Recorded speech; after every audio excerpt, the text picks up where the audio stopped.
photographer. Okay. We're good. Shalom. Shalom. Thank you very much for joining us. You know, many people are talking about October 7th and saying it's all about Iran, but at this time, the focus, at least the attention, is on the actual threat that we're seeing, you know, out of our balconies in Israel. If it is in Judea and Samaria, of course, Gaza and in the north. But you're saying, focus on Iran. Understand the challenge of Iran, the threat of Iran. Don't put it aside. Deal with it now. Well, first of all, it's good to be with you again. Thank you for joining us. And thank you for the simple question to start. The truth is that when you look at those missiles coming from Hezbollah or from Hamas, you're looking at Iran. And we have to realize that the core of the problem rests in Iran. It doesn't mean we don't have to decimate Hamas, we do. It doesn't mean we don't have to address and push back Hezbollah and bring Lebanon back under the control of Lebanese government, we do. But note that all of these are controlled from one central source. And one of the things we found out, and it relates to Professor Davidi's comments, is the foreign influence in the demonstrations we're seeing here. Mm-hmm. Not only did we discover money from China, the Chinese government going through various sources in Hong Kong to pay for the demonstrations here, but also money from Iran, and influence from Iran, and guidance from Iran. So everything is interrelated. When we look at the war that Israel faces, when we look at the situation we face, all of this could change. The Middle East could change. The Abraham Accords would blossom again, and we can congratulate Ambassador Friedman for his role and everybody's role. There are great opportunities.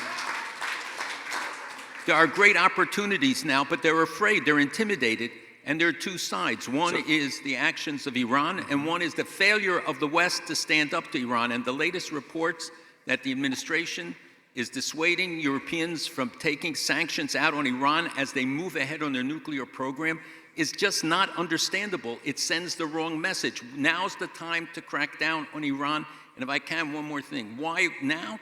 Because the people of Iran are standing up against their government. 90% want their government to fall. The government gave orders that there should be a moment of silence at the beginning of every football game, soccer game. In Tehran, 6, 7 places that we know of, plus around the country, 60,000 people in a stadium. And when they announced the moment of silence, they all took out horns and started blowing them and saying, "Death to the dictator." They're putting their lives on the line. Women put their lives on the line demonstrating, yet there's no New York Times article, there's no resonance from all of the women's organizations. They're not standing up for them. This is a time, not by war, but we could bring him down from the inside, which would change the whole Middle East. Wow, so you mentioned so many different topics, and that's I'd like to delve into a few of them. First of all, you mentioned the money coming from Iran to the protests. It's not only funding the protesters and their camps and their tents, it's sometimes funding the institutions themselves. That's one of the big problems, right? So Iran hasn't poured that much, they don't have that much to spare. Their economy is in ruins. Their currency is now 630 or 40,000 to the dollar, all of which makes them much more vulnerable to external pressure. They're in half the country's in drought. They have no foreign currency reserves. The money they have is because we didn't put the sanctions we should on their oil exports, which gives them billions of dollars in income, which they couldn't survive otherwise. And if the West and the United States, all of us, were really doing the job we could impact what they can do. But in the meantime, they are sending not only people across our southern border, including Iranians coming into this country, creating sleeper cells, but also influencers to our campuses, along with Qatar, which works with them. It's a Muslim Brotherhood country. Even Turkey has invested money in our universities. Venezuela has put money into our universities. Qatar, we've already traced $6.5 billion. They buy universities, but they also buy our high schools here in Queens.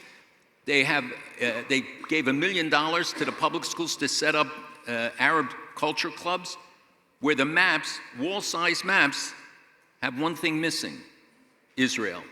Public schools in Queens have Palestine, but not Israel. All traceable to Qatar and Qatar's influence in kindergartens, in high schools, and certainly in universities, as well as in industry. They invested hundreds of billions of dollars in this country, for which we will pay a price ultimately. It's time for us to crack down and to say no more foreign funding, hold to account every university that took $1 and make them pay for it and report it, which they're obligated under law to do, and they haven't done. So how would that shift look? Let's say, the administration and people who are in charge would say, you know what? Let's do that shift that you're talking about, that the West should awaken. How should it look? What should the West do now, tomorrow, yesterday? Yesterday, they should have put sanctions on the oil. They should have prevented the ability of them to export the oil through China to Russian oil under sanction that they passed through. We should do everything to isolate them and to show our allies in the region that we are a reliable ally, that when we take an aircraft carrier out of the region, they see that as a diminution of commitment, which is not so. The mission of Israel to CENTCOM, moving it to CENTCOM, was revolutionary. It's an impact. And you see how that has changed the security picture.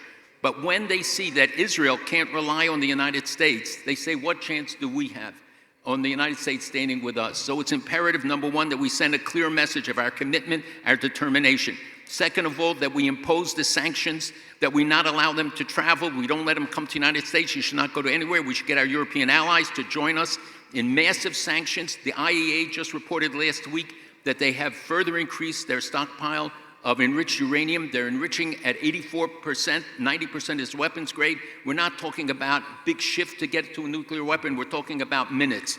So now is the time. They're developing the ballistic and hypersonic missiles. We want to wait till one of them hits in the United States before we react. The answer is now is the time. They are vulnerable. We can get to them. We would have a lot of allies in the region who would join us if we did it, because we know that they are behind Hamas and Hezbollah. But if Hamas is not destroyed, Egypt, Jordan, UAE, Bahrain, Saudi Arabia will all be in danger. And every Arab leader I speak to, and I've spoken to since October 7th, has said to me, tell Israel, decimate him, don't listen to what we say. Our future depends on it, decimate them.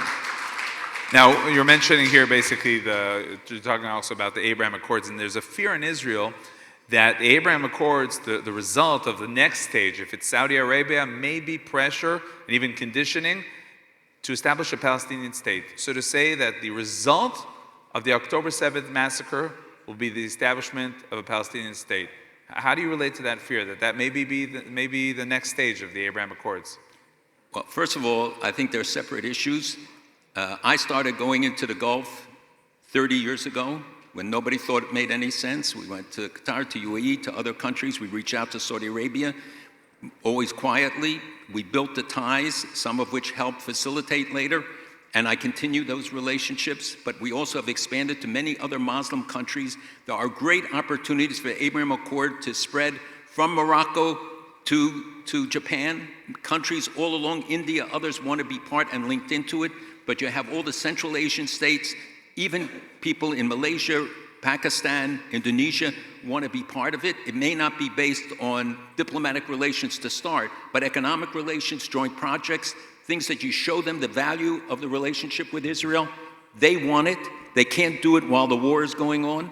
So the outcome of the war will be very important in terms of stimulating these relationships, that we should build the foundations now quietly, so as soon as the war is over, we can move ahead, expand the Abraham Accords. Without the price of a Palestinian state? I think that these are two different tracks. Most of them, as you know, the leaders in these countries, when they speak to us, and they raise the issue, we raise the issue of the Palestinian, or it comes up in the discussion, they all look at us and they say, we can't stand it. They betray us. They've turned against us. Every time we try to help, all the billions that went into this kleptocracy. We're tired of funding the thievery and the chicanery that they engage in, and then they turn against us. Mm-hmm. Look at what they do. Look at the Houthis and look at all of the others that they have had relationships with. So take a look how many Palestinians from Gaza have been taken by the Arab states. It tells you something. Mm-hmm. Now, I believe we got to resolve some of these issues. I think that it always will be an obstacle, and it's something they can always draw out and say, well, we have to worry about the street. But in their heart of hearts, as one said to me, if I asked my people the top 50 issues, this would not be one of them. Last but not least, you mentioned that the U.S. basically needs to change the attitude towards the enemies of Israel. But how about the attitude towards Israel? There's a feeling in Israel that something has changed. Things are not good. There's, troubles between Washington and Jerusalem, not what we felt at the beginning on October 8th, 9th, 10th. Well, you're talking about the people, or you're talking about with the government? I'm saying that the people are feeling that up between Washington and Jerusalem, things Look, aren't there are as they always should be. strains and stresses between every government, even the best of them, because two allies working together are going to have varying interests and have varying priorities. And so tensions are inevitable. The question is, how do you deal with them? And you know that famous exchange I had with Obama, which became public, where I told him that the lesson of history is that there can't be daylight between the United States and Israel because the enemies of both countries will exploit it.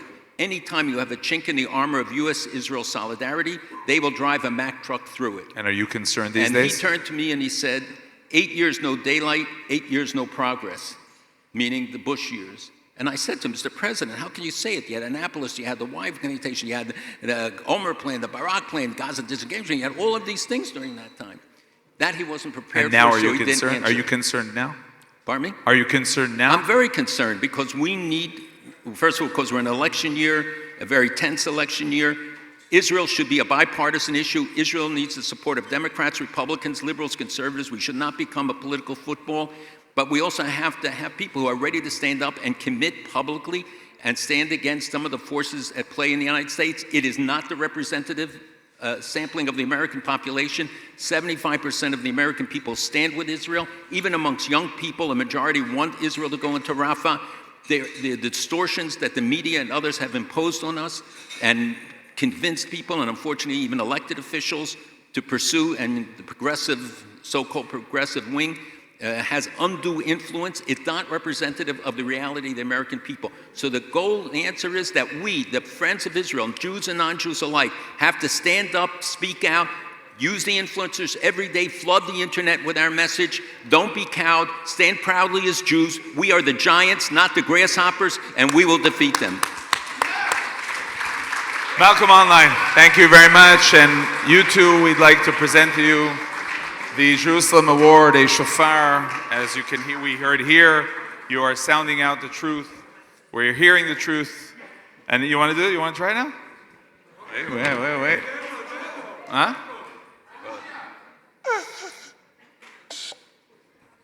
It's a left-handed one.